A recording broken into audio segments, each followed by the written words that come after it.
Welcome to another episode of the Quip Corners Book Corner. And yes, it's part of the summer reading series. My guest today, I call her Pastor M. You'll see her bio in a bit, and she's going to be sharing about her second book with us. So please join us and learn more about this book.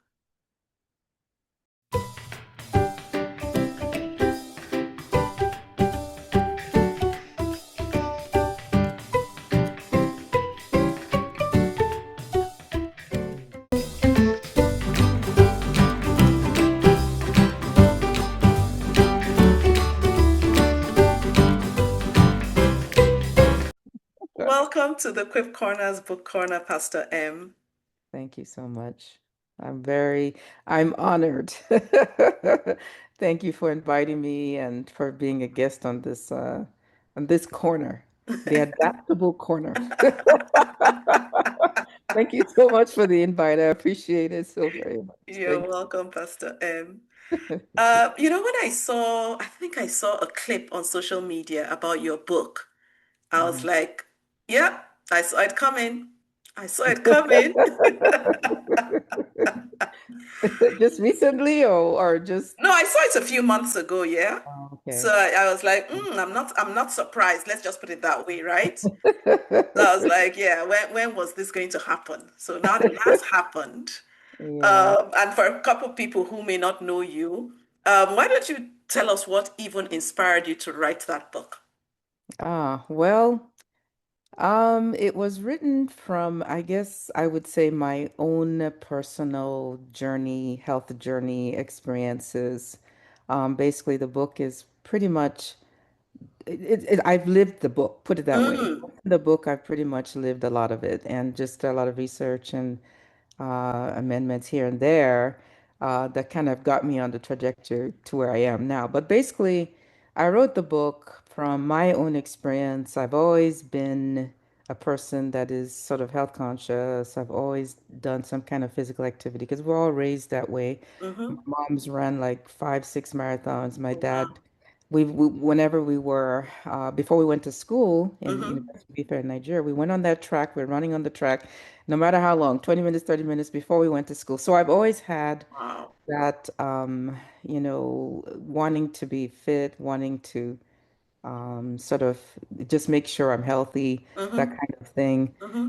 So I've always exercised. I'm almost 60, so this is about 40, I Wow. don't know, it's 40 some years, maybe Yeah, yeah. done something. Mm-hmm. And so kind of maintained a sort of weight, but then I got to perimenopause and menopause, and that was a whole different ball game. So that's what kind of got me on the trajectory. I found out about this condition and what Yes. everybody was going through, and then the effects of it Mm-hmm. in terms of the disease process, medically, because I'm a medical doctor. Yes. The trajectory of that particular concept or the Mm-hmm. called insulin resistance is affects so many other diseases worldwide. Wow. Everybody is affected in some way or the other, or they know somebody who is, or Mm. if not affected yet, it will happen in another 5 or 10 years. Wow. So that's kind of what got me going. Mm. Nice, nice. Well, Uh, like I said, I mean, I've ever since I've known you, it's always, fitness, fitness, fitness, fitness. If you had a middle name, that we could come up with, it would be fitness. yeah, yes, that's the truth. That is Yeah. true. A- Yeah. And it's great to hear, you've shared this before, that it was part of your upbringing, so it was embedded in you, right? Mhm. But there may be some people who are watching this and they're like, huh? Run before school. We used to go and fetch water. We had Yeah, to sweep the house. So right. I just never had that in my upbringing. How Mhm. can they catch up now or get on that train? Yeah, it's never too late. I always say, wherever you are, even the 70 and 80-year-old who wants to get fit can still Hmm. go back and do it. I think it's all a question of whether you want to do it. Is that something you're committed to do? Maybe you don't understand the effects of not exercising. Maybe that hasn't really dawned on you. And the older you get, the more important it is Mm-hmm. because not necessarily just to look good or whatever, but if you want to live a life that is a quality life, that is independent and not dependent on Yes. people, you're going to have to try to put some effort to make sure that you're building your strength, you're building your endurance, your energy, and you just have all-round ability to be able to do normal everyday things, lifting, carrying, stepping, all those things. So even if you have not done it before, think of Yeah. it in terms of your life, the next 20, 30 years of your life. That's if you're in your 50s or 60s or. Yes.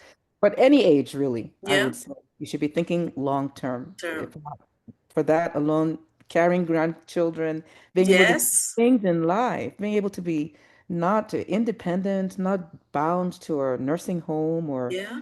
your your children to have to carry you everywhere or wheel you around. Mm-hmm.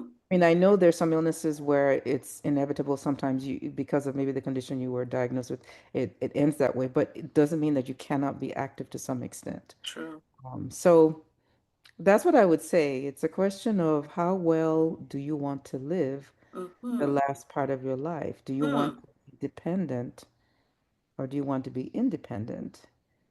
Do you want a good quality of life? And many people say, I'm going to die anyway. I've heard that a lot. I'm Yeah. going to die anyway. So is this necessary? Hmm. Well, if you want to live the last few 20, 30, 40 years of your life and you want to live a life that is a good quality life, Yes. then you're going to have to make some kind of effort to move, to be active, to make sure you're eating the right things. That it's so critical. Yeah. People don't think of it that way. So Mm-hmm. that Yeah. would be in my nutshell. It's a question of what you want to do and how you well Yeah. you want. You So know, while you were talking, what just struck me is it sounds like investing for your mm, retirement. it is What quality of life do you want at that time? right, right. Okay. And those Okay. of us in those of the 20 and 30-year-old age group, many are getting it, but some of them really don't even think Okay. that far ahead. They're Yeah. like, Yeah. oh, I've got time. And true, they have everything working for them. They have the hormones, everything Mm-hmm. is intact. They have the muscles. After the age of 30, you lose muscle strength, you lose your Mm-hmm. muscles. They don't quite get it, but if they started even in their 20s and 30s, oh my goodness, the way they would feel by the time they get to 60 and 70, Yeah. it's a whole different ball game. It really is. But Mm-hmm. getting them to understand that sometimes is a struggle. Difficult. They're like, I'm Yeah. fine. I don't need Yeah. to worry about it. I'm Mhm. okay. Yeah. But That's anyway. Yeah. So we've talked about the younger ones, we've talked about the older ones. What about that's what I'd call the sandwich generation, right? Yeah. So young, starting off a family and Mm, possibly caring for their parents. So yeah. they have so much time investing in the young ones, investing in the older ones, and they're almost not on the to-do list. How would you advise them to, like your father did, inculcate it into how they're raising their children or just for themselves? What advice would you have?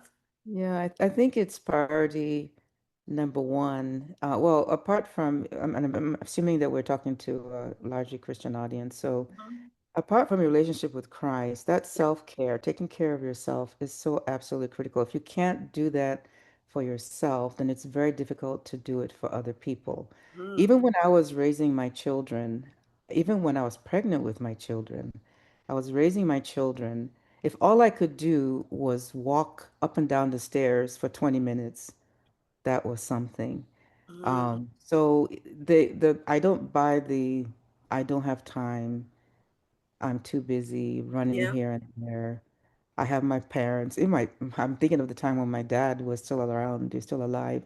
There was a lot going on in my life, and there was a lot just mentally. Mm-hmm. But I found that the days that I ended up skipping a day, not working out or something, I felt miserable. But the Mm. days I actually was active, it kept my energy going. It kept me thinking positively versus, oh, what's happening with my dad today? Oh, Yeah. or what's going on with my child? I found that it gave me that energy. So I think for people who are in that generation, like you mentioned, where you're pulled and pushed in so many directions, Yeah. that is the time when you actually need to invest more in yourself. Or if you haven't established it, establish it. Do something Mm-hmm. will help your body feel like you're got some confidence, got some strength, got Mm-hmm. some energy to tackle on the responsibilities of the day. So if you have the right relationship, so like I said, there's a hierarchy. There's your relationship with Christ, there's Yes. taking care of yourself, there's Yeah. taking care of your husband, your Mm-hmm. family, and then your work or church or whatever is after Yeah. that. So priorities are crucial.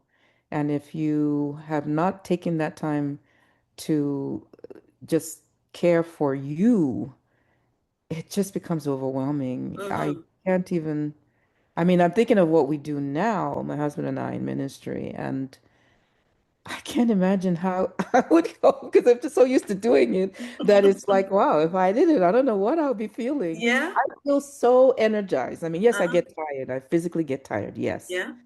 But the routine, Mm-hmm. eating the good foods, doing the routine of the activities, the strength training, the just walking, just really lifts me up, gives me the confidence, Mm-hmm. gives me the strength, gives me the energy, and gives me the ability to balance out the rest of my day. What else do I need to do? I've done this, I've taken care of my body, I'm doing this. Now I can focus on all the Other other people. things on my list that Yes. need to be Yes. done. Yeah. So Okay. yeah, it's just it's a matter of priority. If it's Mm-hmm. a priority for you, then it's easy to sort of kind of, not important. Yeah. Let it slide. Just let Okay. it go. Yeah. Yeah. Yeah. Yeah. Okay. And so how can people inculcate it in their children, because once again, they're dashing here and there. They've done self-care, but you want the children to almost like catch them young Yeah, type yeah. philosophy. Right. I think it's very important that they, first of all, see you doing some activity because you are Mm, the very best example of for any child to see what is important to you is what's yeah. going to be important to them. So if you are doing it, they want to do it too. Now, so all my children, all three girls, they've seen my husband and I always being involved in some kind of activity. So even now that they're out of the house, my daughter just called me the other day. She goes, Mom, I've been going to the gym, but I feel like I'm not doing anything. I need to Mm, get some instruction. She goes, I joined Orange Theory. Not that we're, sponsoring them or anything with anything, us not yes. sponsoring anything, but I'm joining Orange Theory, and I love it there. They have routines, they have all that. That's Simi. That's the youngest one who's in Yes. college. The middle one, Dara, her husband and they have a gym in their little, well, they have a house, but then there's a place where they go to work out. They go work out together. My oldest daughter, Talani, wasn't involved in sports in school, but in her apartment complex, she's there walking on the treadmill. Nice. She's not a weightlifter or anything. I said, whatever you can do, just move Do and get your something. body going. So you are the best example to show what a fitness routine might look like Mm-hmm. and to show what healthy living might look like. So by you showing them or you demonstrating it yourself, they're witnessing that, and Mm-hmm. that in itself is one way for them to get started. And then you might add other things, things like taking a walk in the evening after dinner if you have that Yeah. time. Not Yeah. everybody has the time. Mm-hmm. Maybe it's a weekend that you're home with them. You Yeah. have an activity, you go together, you go swimming together, you go out for a walk, you go biking. Mm-hmm. If you're the kind of like hiking, go Mm-hmm. hiking with them on vacation. Make it and not make it fun, Yeah. don't make Yeah. it like a chore. Sure.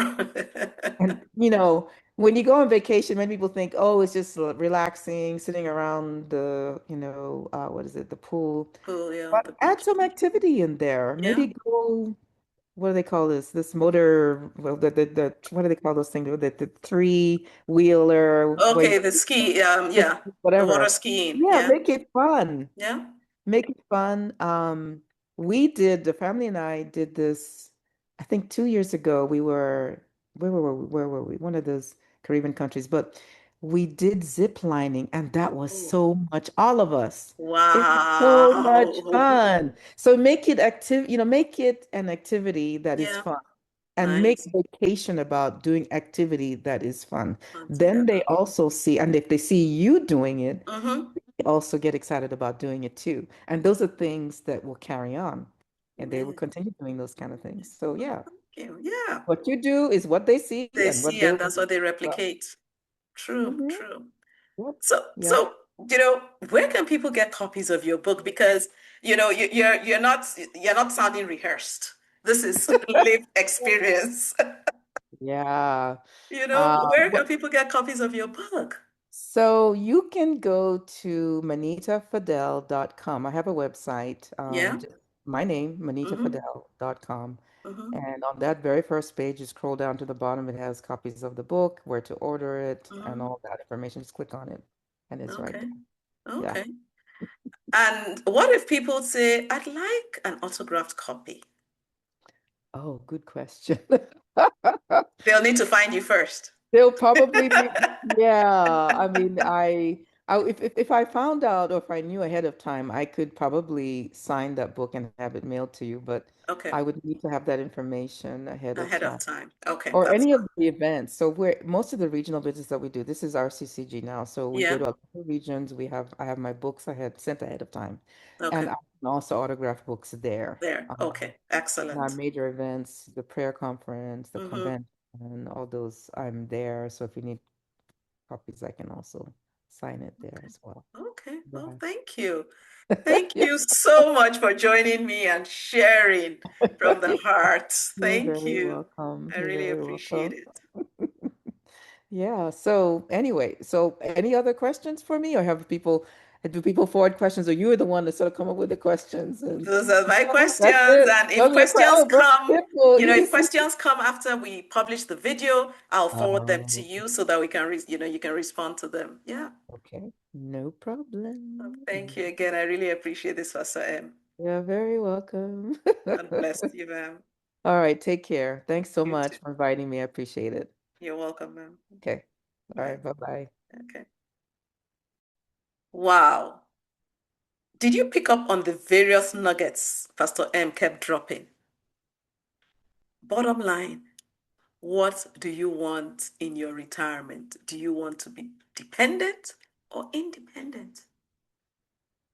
The seeds for that long, healthy retirement are seeds you need to sow today.